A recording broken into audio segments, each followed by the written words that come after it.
ผู้สนับสนุนหลักอย่างเป็นทางการผู้สนับสนุนหลักมันไม่ได้สนับสนุนดิฉันกูดอกซูแต่กูก็ต้องได้โปรโมทให้มันคือเก่าคือแดดคือแจ้งรถจอดทางหน้ารถจอดทางหน้ามันก็เลยแดดได้แจ้งได้เข้ามาแล้วก็หลบกวนอะไรก็แช่แม่ในเด้อลูกเด้อ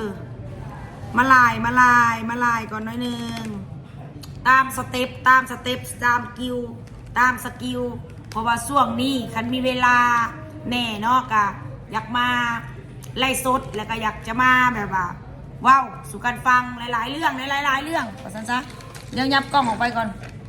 มันเกินหนากูใหญ่แห้งนะก่อนมันโอ้ยพอแล้วเฮ้ยพอแล้วมันนิ้วกูเถอะเอาสำนีกันเพราะว่าคันไปใกล้กูดิกูอ่านคอมเมนต์บ่เห็นอีกไงมันก็ต้องแบบให้ประมาณสำนีนะมื้อนี้สนับสนุนโดยส่งกาลาส่งบัตรเดี๋ยวเขาทำนี่จะนั่งซื้ออยู่ใส่บัตรเราส่งกาลาส่งเนี่ยก่อนยังก็เฮ้ยยังก็บ็อกเซอร์สนับสนุนด้วยบ็อกเซอร์มิกกี้เมาส์มาแบบสบายที่เก่ามาแบบสบายที่เก่าคนสบายผู้ใดเข้ามาแล้วหลบกดไลค์ก็แชร์แม่นะลูกหลบกดไลค์ก็แชร์แม่เนาะหนึ่งเอาสำหรับผู้ใดเข้ามาแล้วนะเมื่อกี้เนี่ยฮะก็ไปทักทายแม่น้องเมื่อวานนี่เว้ากันไปเรื่องกันบุกูจักแม่น้องพอดีเรามาซื้อคำมือนี่เมื่อวานนี่มีคนคอมเมนต์ว่าคือแม่น้องเลยขอก็เลยไปเสิร์ชหาอยู่ใน Facebook แม่ไปเสิร์ชหาอยู่ใน Facebook ว่าใครเป็นแม่น้องไปเบิ่งคลิปหลายๆคลิปของนางแล้วพอดีมือนี่นางมาซื้อคำนำเขาขอบใจแม่น้องหลายๆเนาะในๆก็เขาให้ธุรกิจก้าวหน้าเจริญรุ่งเรืองนะจ๊ะลูกจ๋าเนาะเอาเข้ามากันไปต่อเรื่อยๆเนาะผู้ใดเข้ามาเม่นให้แม่นะลูกเม่นบ่ขึ้นจ้าเม่นบ่ขึ้นเม่นให้แม่ด้วยเม่นให้แม่เนี่ยลูกเด้อเม่นบ่ขึ้นแม่บ่เห็นเม่นมื้อนี้แม่สิมาเว้าแม่ก็สิมาเว้าต่อเนาะเรื่องที่เฮาเว้าข้างๆไว้แล้วเฮาก็สิเว้ากันไปมื้อละเรื่อง2เรื่องตัวใดเว้าข้างไว้เฮาก็สิมาเว้าอีกเท่าที่เว้าได้คันตัวใดเว้าบ่ได้แหละก็คือบ่ได้เว้าเนาะก็เป็นบาทอ่านคอมเมนต์เด้อว่าจอนั้นมันอยากอยู่ไกลจอนั้นอยากอยู่ไกลก็แน่บ่เห็นก็จะต้องเลยปิดมาเบิ่งจอนี้เพื่อจะให้มันเห็นชัดกว่าเก่าเด้อก็อย่าว่ากันว่าเฮ้ยแม่ก้มดูว่าแม่เบิ่งกันอีหยังก็เขาเอิ้นเบิ่งโพยเบิ่งโน้ตเบิ่งอีหยังก็เขาเอิ้นเจ๊น้อยบ่แม่นเจ๊น้อยบ่มีเนาะเจ๊นางบ่มีเจ๊น้อยให้เบิ่งสบายดีจ้าลูกๆสบายดีจ้าผู้ใดเข้ามารบกวนกดไลค์กดแชร์ให้แม่ด้วยสำหรับคลิปนี้แม่สิมาเว้าถึงการประกวดนางสาวของหานคำพอใจของเฮาประจำปี2025นี้ซึ่งจะจัดขึ้นในวันที่18เดือน8เนาะเป็นรอบออดิชั่นและไฟนอลเป็นรอบไฟนอลจะเป็นวันที่29เดือน9เนาะของปี2024จะคัดเลือกเอานางสาวห่านคำพอใจหรือว่าเป็นแบรนด์แอมบาสเดอร์แปลว่าตัวแทนจำหน่ายสินค้าเป็นแบรนด์แอมบาสเดอร์เป็นคนเป็นตัวแทนโฆษณาให้เฮานั่นนี่แหละเฮาสิเอาปีนี้จะแตกต่างกว่าปีกายเฮาจะเอาอยู่3นางสาว3คนเท่านั้นซึ่งปีผ่านมาเฮาจะเอา4คนและในที่นี้เฮาจะบ่เพียงแต่เอานางสาวมาถ่ายแบบคำใส่คำโปรโมทคำให้เฮาเท่านั้นเฮาจะมีการขึ้นรูปเขาเอิ้นยังก็ขึ้นบอร์ดโฆษณาบักใหญ่บักใหญ่ขนาดแบบยิ่งใหญ่อยู่ข้างห้านคำพอใจไปเลยเนาะสำหรับปีนี้แล้วก็สิขึ้นกันเป็นแบบเรียงหน้ากันไปเลยเนาะสำหรับผู้ใดที่ได้รับรางวัลชนะเลิศก็จะเป็นได้รับมงกุฎของห้านคำพอใจสำหรับที่1เนาะชนะเลิศที่1และเงินสด20 ล้านกีบแล้วก็สายสะพายเนาะแล้วก็สิทธิพิเศษต่างๆแล้วก็พร้อมเป็นตัวแทนจำหน่ายคำของหานคำพอใจเฮาเป็นตัวแทนแบบว่าใส่คำโปรโมทคำหรือว่าเป็นนางแบบให้เฮาส่วนอีก2คนคือห้องชนะเลิศเนาะตำแหน่งก็จะเท่ากันห้องชนะเลิศก็จะได้รับถ้วยรางวัลเงินสด10 ล้านกีบเนาะและสำหรับผู้ที่ได้เข้ารอบ10 คนแปลว่าเข้าไป10 คนก็จะได้รับเงินสดเท่าไรก็ทีน่ะเท่าไรก็ได้รับเงินสด2 ล้านบ่2 ล้านรอบ10 คนแปลว่าได้รับเงินสด2 ล้านและสำหรับผู้ที่เข้าได้รับคัดเลือกเข้าออดิชั่น20 คนได้ไปเลยผู้ละล้านแล้วบัดที่นี่รางวัลพิเศษเฮามีรางวัลพิเศษเฮาจะมี บัวสิเป็นรางวัล Popular Vote รางวัลแต่งกายงานนำเสนอดี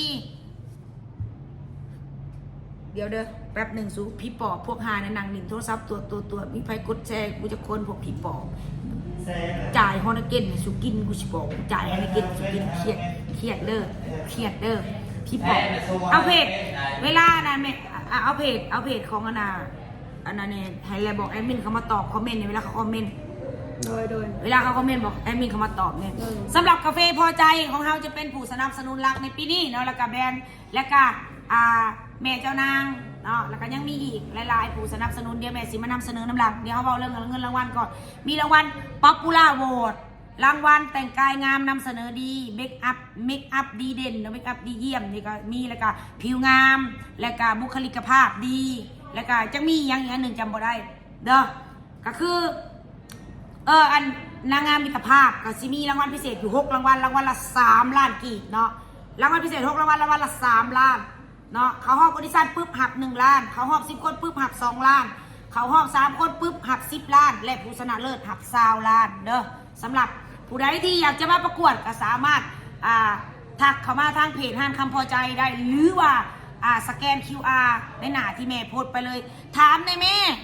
มื้อนี้ข้ามบาทหนึ่งน่ะเป็นเงินบาทเท่าไร 42,700 ลูกหล่ะเป็นเงินบาทส่วนเป็นเงินกีบอยู่ที่30 ล้าน 300,000 ไปจำบ่ได้เนาะอย่าถามไลน์ไปก็นี่กูแห่งเลออยู่กูแห่งจือบ่ได้สำหรับฮอบออดิชั่นของพวกเราจะจัดขึ้นที่สโมสรเมืองอุทุมพรและก็จัดในวันที่18 เดือน 8นี่วันที่18 เดือน 8นี่เนาะผู้ใดสนใจก็สามารถสมัครได้เลยและฮอบไฟนอลเราจะจัดอยู่ที่หอวัฒนธรรมแขวงสวรรณเขตพิเศษแห้งไปกว่านั้นเฮาได้เซิร์ชศิลปินไทยมาห่วมในงานนั่นก็คือปานธนพรมาห้องเพลงม้วนๆให้เฮาฟังเนาะแล้วก็ได้รับเกียรติพิเศษอีกทีมออแกไนซ์จากนครหลวงเวียงจันทร์บริษัทยังก็ทีน่า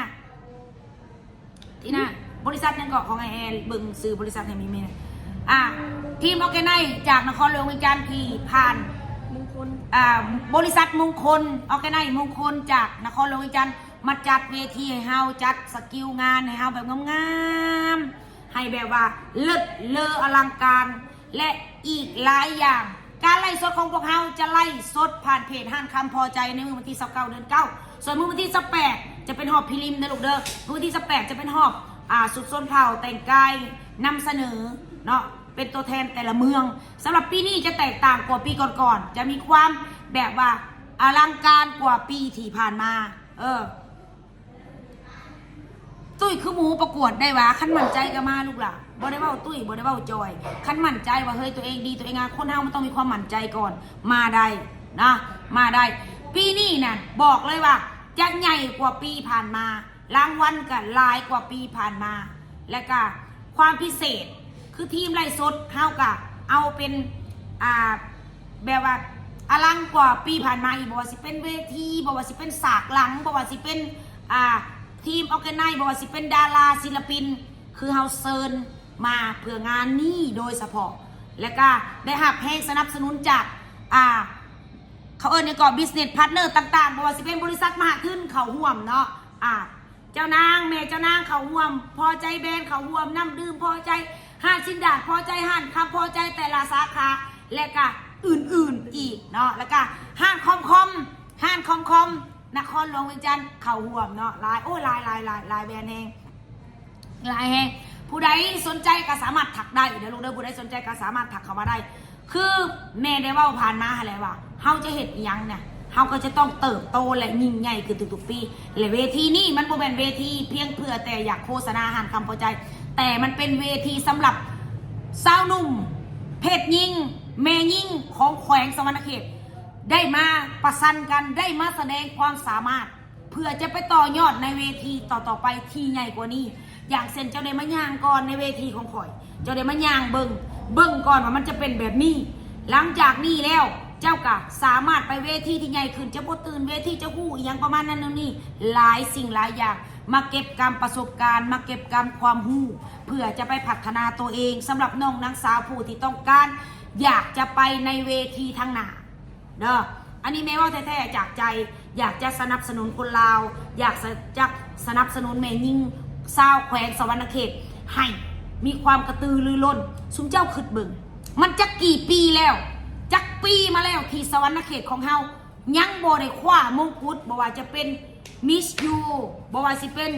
มิสลาวบ่ว่าสิเป็นมิสแกนและอื่นๆสวรรค์เขตเฮาบ่ได้คว้ามงมาจากปีแล้วเนาะดังนั้นเวลาแม่เฮ็ดนี่ขึ้นมาแม่ก็เพียงเพื่อแต่อยากจะให้น้องๆกล้าแสดงออกแล้วต่อยอดในเวทีถัดไปอยากจะให้คนแขวงสวรรค์เขตของเฮากล้าคิดกล้าทำในนี่เฮายังได้รับการห่วงมือจากภาคส่วนต่างๆบ่ว่าสิเป็นทางเมืองบ่ว่าสิเป็นทางแขวงห้องการแถลงข่าววัฒนธรรมกีฬาแล้วก็เพศหญิงสาวนุ่มและศึกษามีอีกหลายมีทุกๆภาคส่วนทุกๆคะแนนการให้การสนับสนุนเพื่ออยากจะให้สาวนุ่มหรือว่าเพศหญิงของแขวงสวรรค์เขตเฮานี่กล้าแสดงออกได้สนใจเข้ามาลูกมาเป็นลูกหลานมาเป็นพี่น้องกันมาเป็นลูกสาวห่านคำพอใจนี่ได้เห็นบอกยามกูเว้ามวนมึงเบิกคนเบิ่ง200 ปลายกูด่าปั๊บหลายโพดพวกปอบบ่ได้มักดีเป็นโรคจิตชนิดหนึ่งมักด่ามักป้อนกูก็หึดพอตายกูก็บอกเข้าใจว่าคนเฮาเป็นหยังจึงบ่มักการเว้าดีมักดักเข้ามายามใดเห็นด่าเป้งนี่โว้ยนั่งเบิ่งนะมึงนั่งเบิ่งด่าเรื่องหยังมันเป็นแนวใดได้แต่เว้าเรื่องดีๆเว้าเรื่องที่มันแบบว่าส่งเสริมเว้าเรื่องที่มันมีประโยชน์บ่ได้พากันอยากฟังพวกปอบพวกสะเงอพวกซูนั่นบ่ไปตะเว้าอันนี้แหละป้าไหนอยากให้บ้านเมืองเจริญมันสิเจริญไปได้จังใดกันเนี้ยมันเป็นประโยชน์แต่บ่ได้อยากฟังคือบ่เฮ็ดเวทีมิสเตอร์พอใจเวทีมิสเตอร์พอใจบ่ลูกบ่ได้เฮ็ดลูกหลานคำเพลงเอาเวทีมิสลาล่านี่ให้มันรอดซะก่อนแม่จะบ่เฮ็ดอีหยังที่มันกว่าตัวเองสิ่งใดที่มันเกินกว่ากำลังตัวเองแม่ก็จะบ่เฮ็ดน้องสมัครได้บ่แม่สมัครเข้ามาจ้าผู้ใดสำหรับผู้ใดเป็นหู้โตว่าเป็นสาวแขวงสวรรค์เขตอายุตั้งแต่16 ปีขึ้นไปสามารถสมัครได้ขอเป็นผู้หญิงแท้เนาะสาว2แม่ขออนุญาตยังบ่ทันหักเด้อลูกเด้อเพราะว่ายังบ่ได้ผ่านการอนุญาตจากภาครัฐเฮาต้องเข้าใจเวลาเฮาจะเฮ็ดอีหยังนะลูกเฮาต้องเข้าใจว่าเฮายังคงอยู่กับบ้านกับเมืองอยู่ดังนั้นแล้วเวลาที่เฮาเฮ็ดอันนี้สิ่งที่เขาอนุญาตได้สำนี้เฮาเฮ็ดทำเพิ่นอนุญาตได้เพิ่นอนุญาตบ่ได้เฮาก็บ่ทันได้เฮ็ดเนาะหลายคนสิมาบอกว่าแม่แอนตี้บ่ได้แอนตี้เพราะว่าทีมของแม่ก็เป็นสาว2ทั้งหมดบ่ว่าสิเป็นผู้จัดการกองเนาะบ่ว่าสิเป็นออร์แกไนซ์บ่ว่าสิเป็นละอีกอื่นๆบ่ว่าสิเป็นเจ้าผู้ที่ออกแบบสุดหรือว่าอีหยังนั่นนี่ก็ล้วนแล้วแต่เป็นสาว2ผู้ที่แต่งหน้าแต่งหยังก็ล้วนแล้วแต่เป็นสาว2แม่สนับสนุน LGBTQ อยู่แล้วแต่ว่าสิ่งใดที่มันบ่สอดคล้องสิ่งใดที่มันผิดเฮาก็บ่สามารถที่จะเฮ็ดได้เพราะว่าเฮาอยู่น้ำบ้านกับน้ำเมืองเฮาอยู่น้ำกฎหมายของประเทศเฮาอยู่โอเคน้องทานิกว่าฟังอยู่โอเคดีละอีละคำแพงหีแดงบางโมพาฟังในสิ่งที่มันเป็นตาฟังยามกูเว้าดีเว้ามวนเฝ้าฟังจนหน่อยกูกายโมงนี่ไปแล้วสู้กับสิได้ยินแต่คำด่าคำปอยได้ประมาณนี้กูเว้ามือใดเจวันที่18ลูกหลานคำแพงวันที่18ออดิชั่นให้สมัครตั้งแต่มื้อนี้ลงทะเบียนแล้วก็แจ้งมาประวัตินู่นนี่นั่นบ่ต้องอีหยังมากมายมึงไปลงทะเบียนก่อนลงทะเบียนแล้วเรียบร้อยปุ๊บนอสแกน QR ลงทะเบียนหรือว่าโทรก็ได้โทรมาลงทะเบียนเรียบร้อยแล้วจดสื่อจดเสียงแล้วไปออดิชั่นซะก่อนมึงผ่านซะก่อนออดิชั่นเลยจะมาบอกกันใหม่เรื่องอื่นมึงผ่านออดิชั่น20คนซะก่อนแล้วมึงจะไปบอกกันใหม่มา100 คน1,000 คนก็อย่ามา10 คนมา40 50 คนก็อย่าเอา20 คนและสำหรับผู้ที่เข้าฮอดปุ๊บคือแม่นว่าเฮาจะจ่ายโลดคนละ1 ล้านเนาะเข้า10จ่าย20 ล้านและเข้า3 คนมาจ่ายคนละ10 ล้านส่วนผู้ชนะเลิศจ่าย20 ล้านเด้อแม่เป็นรางวัลปีนี้คือใหญ่อลังการกว่าหมู่อยู่แล้วเวทีของพวกเฮาบ่แม่นเวทีที่จะต้องเขาเอิ้นหยังไปเวทีอื่นหลอกได้มงแต่บ่แม่นเวทีพอใจเวทีพอใจบ่สามารถหลอกได้แม่แต่สปอนเซอร์ยังบ่มีสิทธิ์มาเลือกนางงามคือแต่สำนั้นพอใจก็เฮ็ดบ่พอใจก็บ่ต้องเฮ็ด FC จากหลวงพระบางขอบใจละลายเด้อขอบใจละลายทุกคนที่ให้กำลังใจกันเสมอมาเนาะคือเวลาเราเห็ดอีหยังก็แล้วแต่ลูกเขาจะต้องเบิ่งกำลังความสามารถของเราว่าเขาเห็ดได้บ่เขาสามารถไปมันได้บ่คันเขาไปได้เขาไปคันเขาไปบ่ได้เขาก็บ่ไปให้ทำโตเหมือนดังกอไผ่ให้ลิ้วไปตามลมเวลาลมพายุมันมาเขาก็ต้องเอ็นไปตามมันหาบ่แม่นได้ว่าสิเป็นเสนามักขีกาหรือว่าเห็นค่าสร้างขี่ตามสร้างบ่ได้เขาก็จะต้องเบิ่งก่อนทุกอย่างมันมีเหตุและมันก็มีผลบ่แม่นว่ามันสิบ่มีเหตุแล้วก็บ่มีผลหลายอย่างหลายอันหลายแนวหลายคนก็อาจจะงงแล้วก็บ่เข้าใจน้ำลายสิ่งหลายอย่างคือกาแฟกับโกโก้พอใจคือกันหลายคนบอกแม่คือเงียบกูบ่จักสีกระตือรือร้นแตกหาไปหยังเอาขายก็ขายก็ขายบ่ได้ขายก็ซื้อบ่ซื้อก็บ่ขายบ่ได้บ่ลี่บ่ได้บ่เตอร์บ่ได้ขายกาแฟก็บ่ได้ตายบ่แม่นว่าบ่ให้ดิ้นรนทอแต่ว่าบ่อยากให้ซีเรียสบ่อยากให้ซีเรียสเฮ็ดในสิ่งที่เฮาเฮ็ดได้คนเฮาซีเรียสหลายก็ตายอ่ะหลายคนซีเรียสได้เมื่อก่อนกูเล่าให้ฟังก่อนบาดนึงว่ากูก็มีเรื่องมาเล่าโดนๆมาที่ต้องมีเรื่องมาเล่าน้องสาวเมื่อก่อนวันเกิดเสี่ยวก็ไปกินเหล้าก่อนน้อยนึงวันเกิดเสี่ยวน้อยรีแลกแล้วไปกินเหล้าน้องสาวแล้วมาจมพัวมันไปเป็นเสี่ยวกูว่ะดิสูพัวมันเป็นเสี่ยวเอื่อยว่ะโหยว่ะเสี่ยวจักว่ะไปกินเหล้าเฮาโทรยามใดจักหน่อยข่อยเมื่อเฮ้ยจักหน่อยข่อยเมื่อบุญหนึ่งบ่มาโทรอีกเอื้อยเฮ้ยจักหน่อยข่อยเมื่อข่อยอยู่ใกล้ๆเจ้านี่แหละจักหน่อยข่อยเมื่อบิดอีกบ่มาโทรอีกเจ้าอยู่ไซปานใดเจ้าสีมาเดี๋ยวนี้เฮ้ยจักหน่อยข่อยเมื่อถ่ายจักหน่อยนี่ข่อยกำลังสิไปแหละ3 เถื่อ 4 เถื่ออ้าวสูมื้อนี้ประธานโจมานั่งเบิ่งว่ะคือว่างแถวะมื้อนี้ประธานโจคือว่างวะโอ้ยเจ้าอยู่ไกลโพดโจข้าเจ้าอยู่ใกล้ข่อยเดี๋ยวสิเชิญจะมาเป็นกรรมการเลือกนางสาวพอใจซอยข่อยได้อยู่ไกลหลายข่อยกระเซินบ่ได้แล้วสุดเจ้าแน่คือทอดก่อนแล้วนะต่อเม่นป้าไว้เดี๋ยวโจเดี๋ยวไปรออ่านเดี๋ยวเราเรื่องน้องสาวกันแป๊บนึงบัดนี้โทษ3 เถื่อผัวยังบ่มาจังเถื่ออ้าวแรกว่ะมึงอยู่ไซเดี๋ยวนี้โทรหาหมู่ว่ะเอ้ยเห็นผัวเขาบอกว่ะเอ้ยว่าอยู่นั่นอยู่นี่แหละมึงโทรหาแล้วโทรหาหมู่ว่าเสี่ยวโทรหาอันหมู่ของผัวมึงอยู่ไซวันนั้นนี่อยู่ห้านบอนเก่าอยู่ห้านบอนเก่าแล่นตรวจเลยขี่รถออกมาตอดออกมาเลยเข้าไปก็ไม่ได้บอกไล่เรื่องแล้วใส่รถมึงสิเมื่อหรือบ่เมื่อวะเมื่อเดี๋ยวนี้มึงบอกกูไล่เถื่อเลยมึงคือบ่เมื่อมึงเห็นอะไรเดียวนี่นะมึงบอกว่ามึงสิเมื่อมึงคือบ่เมื่อจะเถื่อหายผัวจับคอเสือหิ้วเลยแหละพุงกูจนออกสูงหิ้วจนพุงเหียตลอดกูก็ซ้อนคือโพดอีเดียวจับคอเสือผัวหิ้วเมื่อวะผัวประตูน้อยแต่น้องเมียประตูวักใหญ่นึงจับหิ้วผัวทิ่มพึ่งใส่รถขี่รถจักเมื่อต่อหอดเงินบ่ได้บอกอะไรเรื่องฝ่ามือปากตีนอีกตุบแล้วเตะผัวว่ายผัวกับผัวประตูน้อยๆเนี่ยแค่ผัวกับว่ายผัวตัวน้อยเนาะแล้วที่นี่ผัวตีบ่แพ้มือนั้นผมก็เลยมานั่งเล่าง่ายเกินว่าเฮาเนี่ยบ่อยากว่าได้เอื่อยแล้วคันเฮาได้ห้าแล้วเขาตีได้ผัวดิเขาตีเด้อบ่ได้ซอเด้อว่าสัมผัวเขาตีโลดเพิ่นว่าเพิ่นมาอ้างเพิ่นตีผัวตัวเองก็นั่งอยู่เลยตัวเองว่าโอ้ยมึงนี่แสดงว่ามึงหักเขามึงอยากตีเขาคันมึงบ่หักเนี่ยมึงบ่หายมึงบ่ตีมันอยากไปใส่มึงก็บ่ตีตัวเองบ่คันแม่มึงหักมึงอยากตีเขามึงบ่หักนี่มันตีบ่ได้คนเฮานี่เวลามันสิโทรหากันเวลามันสินำกันเวลามันสิตีกันมันมีความหักมันมีความหึงหวงมันบ่มีดอกผู้ใดบ่หักและบ่สนใจว่าแท้คันบ่หักบ่หวงบ่เอิ้นบ่สนใจแต่นี่หักหวงแพงบ่มาจะเขือตีได้โกงกระขังกับกูตัวเองเว้าเลยกูเว้าเลยกูได้บ่เลยวอลี่วอเตอร์ผัวไปกินเหล้า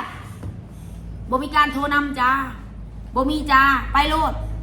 บ่ไปกินเหล้าไปเลยมึงไปเลยมันไปกินเหล้าดิบ่ได้ไปสออย่างกับมัน เมื่อยเว้าเลยเนี่ยอยู่กันมา10 กว่าปีเลยเมื่อยเว้าวันนี้10 กว่าปีเลยเศร้าเว้าบ่เว้ามันเนี่ยไปกินเหล้าให้มันไปแจ้งแต่บอกคำเดียวอ่ะเวลาไปกินเหล้าอย่ากลับเฮือนพอมึงกลับมากูตื่นแล้วกูบ่รับกูรับยากดังนั้นให้มึงไปแล้วแล้วแม่นวะมึงไปแล้วแล้วแบบว่าแจ้งแล้วมึงจังมาเด้อบอกผัวแบบนี้ได้ตื่นมาตอนเช้าเห็นมางองมาแงงมา6 โมง 7 โมงเช้าหรือ8 โมงเช้ายังบ่ตายว่ะยังบ่ตายบอลี่บอลี่จ้ะ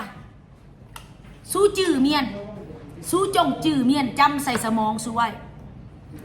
ตากใดที่เมียยังเว้าอยู่ยังห้าอยู่ยังเครียดอยู่คือมันหักสูตราบใดที่มันเศร้าเว้าเศร้าห้าเศร้าเครียดมันบ่หักสูแล้วสู้อยากไปตายใส่กระไปอยากไปขึ้นสวรรค์ลงนรกอยู่ใส่กระไปนั่นคือมันบ่หักสูกูบอกเลยไหน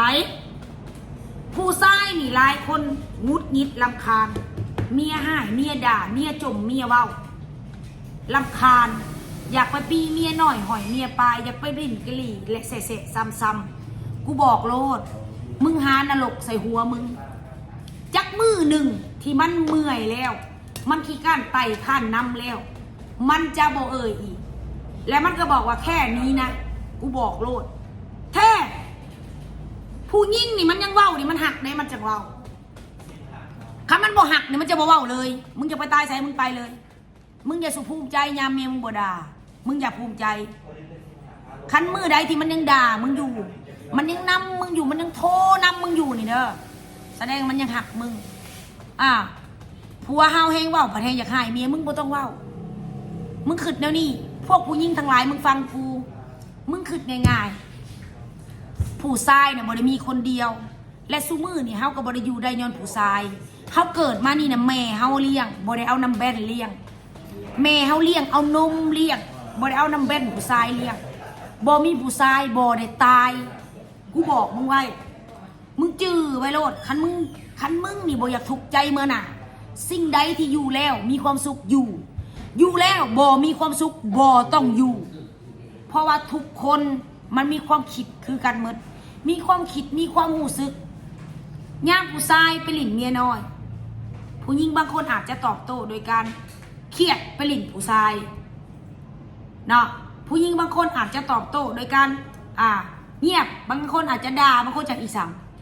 มันจะแตกต่างกันแต่กูบอกมึงเลยว่าสิ่งใดก็แล้วแต่บ่สู้มาลมกันดีๆว่ะเดียวนี้การที่มึงไปหลิ่นเมียน้อย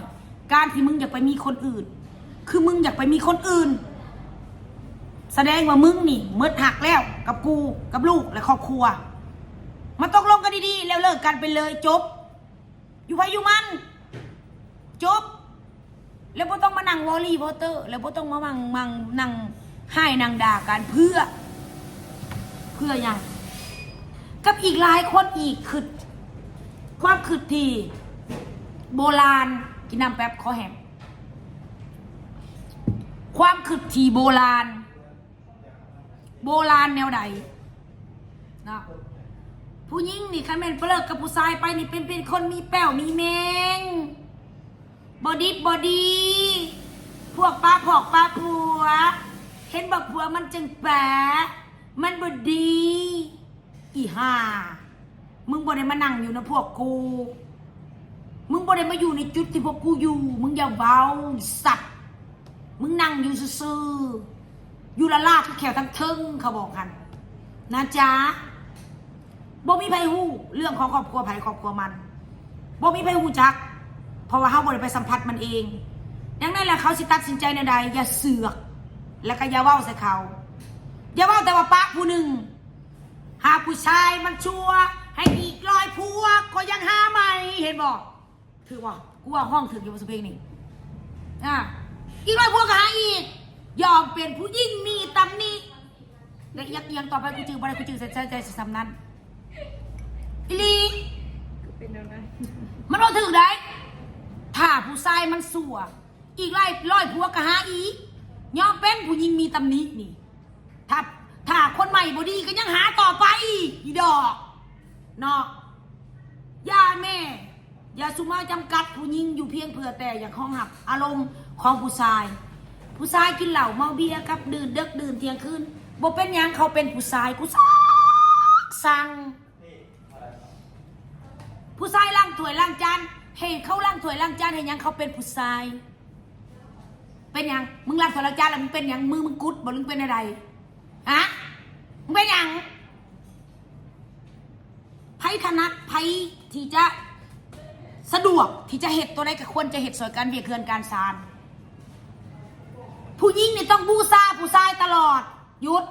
เอาไว้ให้มึงเศร้าเลยฮีสุกูซะก่อนแล้วมึงจะคอยเว้าจบกูละสั่งจะต้องให้กราบให้การให้ผู้หญิงนี่ไปกราบพวกว่าขอโทษเด้อคนสมัยตะกี้อยากให้ผู้หญิงนี่ไปกราบไปการเทิดทูนบูชาผัวผัวน่ะนกเมียบ่ได้มาตอนก้มอยู่วางขากูเลยมึงคือก้มได้เหี้ยนะปัดกูได้เว้าเลยย่านะอย่าให้กูเว้านะเรื่องแบบนี้นะกูเอาความจริงมาเว้าแล้วสู้สิเจ็บหลายๆคนก็มาเว้าสิกูได้ว่ากูเข่าขางแต่ไม่ยิงแล้วคือบอกเข่าขางกูทรายเนี่ยคือเมื่อก่อนกูออกคลิปราคาดองตีขาดองแพงอย่างนั้นนี่คันว่าในนั้นแหละก็ไม่ต้องสีแหละเราว่าเก่งสั้นแหละขาดอง50 ล้านแพงในนั้นเดี๋ยวนี้ถ้าเราขี้มึงเนี่ยมึงก็ไม่ต้องเอาเลยผัวซะสิผัวกูมันบริตีพอยังจะ50 ล้านผัวกูใช้แม่กู100 ล้านผัวแม่กูบ่เอาผัวกูบอกแม่เอา100 ล้านซะ50 ล้านมันหน่อยว่ะแม่กูบ่ลูกมันหลายโพดเอา50ก็พอเลยคือเบาเอาคือมือวางแม่กูบอกผัวกูเดี๋ยวนี้เอาให้ยังหลายลูกขอแต่ลูกหักขอแต่ลูกแพงกันแม่บ่ได้อยากได้ขาดองสุดท้ายขาดองนั่นก็มอบคืนให้พวกกูคือเก่าฮั่นมึงมาว่าใส่กูว่ากูนี่ว่าข่าวขางแต่ไม่ยิงมันโบแมนกูว่าในบางจุดที่ผู้หญิงถือกระทำกูยังบ่ได้ว่าบางจุดที่ผู้ชายถือกระทำเพราะยังจังบ่ว่าเพราะมันส่วนน้อยที่ผู้ชายถือกระทำและบัดนี้กูสิว่าเป็นยังมันจากส่วนน้อยผู้หญิงนี่นะการที่จะไปกระทำผู้ชายนะมึงมันยาก1แหงผู้หญิงบ่สามารถสู่ผู้ชายได้ผู้หญิง3 คนยังสู่ผู้ชายคนหนึ่งบ่ได้คันผู้ชายบ่หักมันบ่ยอมให้มึงตบมันบ่ยอมให้มึงตีมันบ่ได้ยอมให้มึงแพ้มึงจะเก่งกูบอกหันมันหักซื่อๆดังนั้นแล้วมันเป็นส่วนน้อยไอ้ผู้หญิงที่จะไปข่มเหงผู้ชายได้หันมันส่วนน้อยที่สุดย้อนเขาหักเขาจึงยอมให้ข่มเหงคันเขาบ่หักตีมันหิ้ววันหนึ่งติดฟ้ากระดูกข้างหักแล้วเมื่อมันเตะบ้านแน่มึงสันแข่งมันแน่อย่าเก่งกูบอกหันแล้วกูกับแบบกูกับซักสั่งผู้หญิงบางคนกับเก่งกูละเมื่อยคันมันบ่หักมันไม่ได้ยอมให้มึงตบดอกกูสิบอกหันแล้วมากเล่าข่าวข่างว่ากูในข่าวข่างแต่ผู้หญิงมันโมเมนต์มันส่วนหน่อยที่มีผู้ชายที่หักผู้หญิงจริงๆแหละค่ะเขาหักเขาแพงเขาเอาใจใส่เขาเลยแบบว่าโอบอุ้มนะมึงวันวาเลนไทน์วันเมยิงวันครบรอบวันเกิดมันก็สิมีเซอร์ไพรส์ที่หักของขวัญเด้ออันนี้ครบรอบวันแต่งงานเด้อที่หักเด้อแต่มึง100 คนมันมีจักคนโบแมนมันโบมีมันมีแต่มันน้อยกูก็เลยบริยกขึ้นมาเข้าใจเลยไอ้ที่ยกมันคือยกส่วนหลายที่ผู้ชายมันหมักใส่กำลังมันหมักจ้องห้องพองโขนไอ้ด้วยเฉพาะไอ้บักหาได้ที่หาเงินได้ออกแสงสับเซลบูนเพื่อนท่านปุ๊บปั๊บโอ๊ยฝ่ามือกูจะคิ้วใส่กกหูมึงเด้เหตุบ้านเพื่อนนี่เว้ยเป็นมาริโอเมาเลอร์โพรอให้กับแบล็คพีลึกไม่อยากว่าวคริสแฮมเวิร์ดว่ะเฮียพุ่งในบักไงในบักคาท่องบักสวดซะเฮียเห็นขึ้นมันหล่อนี่ได้บักไหนที่มันหาเงินได้ได้มึง บักมาหาเงินบ่ได้ใครแน่มีหาเด้และซุมือนี่ส่วนหลายนี่มีแต่ผู้หญิงหาซะส่วนหลายผู้ชายน่ะมันน้อยย้อนยังโลกซุมือนี่มันเป็นโลกออนไลน์บ่ต้องไปแบกหาม3 ล้อตะกี้นี่สิหาเงินนี่เด้อผู้ชายนี่จะต้องไปแบกปูนบ่ไถนาบ่เอาควายไถนาบ่นั่นมีเวียกหนักๆเป็นของผู้ชายสมัยแต่ก่อนสมัยซุมือนี่มันได้เรียนในมือถือมึงมันโลกยุคใหม่มันต้องไปตามกระแสไปตามโลกที่มันหมุนแล้วมึงก็อย่างมาจำกัดดักดานอยู่มุมเก่ามันสิเป็นใช่บอกมันก็ไม่แนวอันนี้เขาเป็นดักดานมึงต้องยอมหักและผู้หญิงก็คือกันมึงก็จะต้องเข้าใจตราบใดที่เขายังหักมึงเขาให้มึงแสดงว่าเขายังหักเขายอมมึงแสดงเขายังหักแต่มันบ่ยอมแล้วมันคือมันบ่หักยกบอกง่ายคันบ่หักแล้วมึงก็ต้องพิจารณาตัวเองว่าย้อนเหตุผลใดคันมึงยังดีอยู่และคันมึงยังไปได้ซอยตัวเองได้มึงอย่าเงิดอย่าได้เงิดบ่เป็นหน้าพอฮะมึงเข้าใจบอกคนเฮานี่ขึ้นลูกขึ้นวิเคราะห์แยกหลายคนสู้สังเกตหลายคนอันนี้กูว่าเรื่องผู้หญิงหลายคนเด้ออันนี้กับโบติผู้ชายหลายคนความขึ้นขันจากผัวเอามาเห็นยังอยากได้ผัวรวยให้มันหาเลี้ยงอีสัตว์มึงบ่เคยขึ้นจากหาเลี้ยงตัวเองคันในเมื่อในความขึ้นของมึงมีแต่แบบว่าอยากให้ได้ผัวรวยเลยให้มันหาเลี้ยงแล้วมึงสิไปคาดหวังยังมันหาเลี้ยงมึงแล้วมันเมื่อยสีมึงเลยมันเบื่อมันก็ไปหาสิผู้มาเงินอยู่ในถุงมันน่ะได้ต้องเข้าใจกูว่าเด้อการที่จะสร้างครอบครัวการที่จะมีครอบครัวการที่จะหักและเอากันผู้ใดก็แล้วแต่ควรจะมีความหักความเอาใจใส่ดูแลซึ่งกันและกันฐานะเงินคำบอกเกี่ยวค่าดองบอกเกี่ยวแต่ว่าเขาจะต้องมีความหักต่อกันอย่าว่าซะมันเป็นหน้าที่ของผู้ชายมันเป็นหน้าที่ของผู้หญิงหาเงินหน้าที่ผู้ชายเด้อผู้หญิงได้เลี้ยงลูกอยู่เฮือนเห็นด้วยเฮือนเบกซานเดินอันนี้อย่าว่าซะอย่าว่าอันนี้เนี่ยมันคือการที่จะมึงดูถูกแล้วดูถูกเมียมึงดูถูกผู้หญิงและผู้หญิงน่ะคือการบางคนก็ยอมให้เขาดูถูกอีสัตว์ความมึงโง่ทั้งที่เงินมึงหาเอง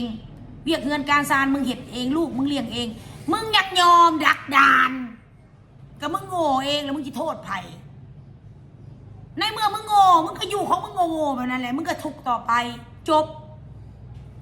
ได้สำหรับกูนี่บอได้อยู่ได้ก็อยู่บ่ได้ก็บ่อยู่ได้คุณวายได้กับกูอ่ะใหญ่มาปูนี่แหละพ่อแม่เลี้ยงมาบ่ได้แม่มาเสียได้ทุกมุกอุกมกถกใจว่ากระดอกเดียมาอยู่น้ำพัวเจ้าจะมาถูกปันนี่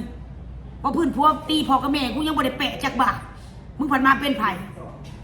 คือลูกเคยกูกันหลายคนถามว่าคนแบบไหนสิได้เป็นลูกเคยใจนางพ่อจักกูบ่ได้เรียกร้องยังหมดหักเอาใจใส่ดูแลกันเบิ่งแยงกันไปพ่อมูซีกูมูอยู่แม่สิมือได้ก็เมาเหล่าเอ้ยกูเก่งเว้ยใหญ่เฮ้ยเงินกูหาเว้ยบ้านี่กูบอกรอดคันเฮาหาเงินใส่เองนะบริจะเป็นต้องไปเงินไปง้อผู้ใดกูบอกมึงโลดผู้ชายคือกันและอย่าอ้างแต่ว่าตัวเองหาเงินคันมึงนะหาเงินได้แล้วมึงอ้างแต่ว่ามึงหาเงินนะมึงบ่ต้องเอาซะเมียนะมึงอยากสีไปแล้วมึงสีไปเลยซะเพราะอย่างเพราะว่าเมียน่ะมันทุกข์กว่ามึงอีกมึงหาเงินได้100 ล้าน1,000 ล้านหลายตื้อนะมันก็บ่ได้มึงก็บ่ได้สามารถเอามาแทนความเจ็บปวดความทุกข์ตอนที่มันถือพาคาทองมีลูกให้มึงได้ดอกมึงฮู้บ่การที่ผู้หญิงถือพา10 เดือนเพื่อเกิดนี่นะบัดเกิดลูกฮีจีกวกนี่นะอีหยังก็มันกระทดแทนบ่ได้มึงเข้าใจบ่ลูกมันเกิดมากินนมในเอิกนี่นะใจต้องวัมเวลานกลูกดูดนมมานะมึงเห็ดบ่ได้เอาไว้มึงมีนมให้ลูกมึงกินซะก่อนข้าสิมาด่าว่าผู้หญิงมันโง่อ่ะสิอยากมาข่มเหงผู้หญิงอ่ะคือใจแน่ขนาดมึงยังออกมาแต่หีคือกูเว้าแหละคือถึงบุญคุณของหีสัตว์ โอเคเนาะเข้าใจได้บ่นี่ได้เด้พวกปึกอย่าสู้ให้กูได้เว้าลายกูบอกหันกูเว้าแล้วกรุณาเข้าใจเอาสุดท้ายโกโก้พอใจอยากงามย่านผัวมีผู้ใหม่ย่านผัวว่าบ่งามซื้อกาแฟหรือว่าโกโก้พอใจน่ะไปสแต็กแดกหาลงไปเนาะมันควบคุมน้ำหนักควบคุมหุ่นเฮ็ดให้หุ่นดีผิวพรรณดีซอยในการขับถ่ายและมึงก็สิได้งามผัวมึงก็จะสิบ่ไปมีเมียน้อยผัวมึงจะสิบ่ไปผู้ใหม่มึงบ่ต้องไปวอรี่วอเตอร์แต่กินแล้วงามแล้วเขามันอยากไปเลยให้มันไปเลยมึงไปหาผู้ใหม่โอเคสำหรับคลิปนี้เท่านี้กูเมื่อยแล้วพอกูก็ว่ากูอยากเว้าเมื่อยแล้วพอเท่านี้แหละเจอกันคลิปหน้าโอเคบ๊ายบาย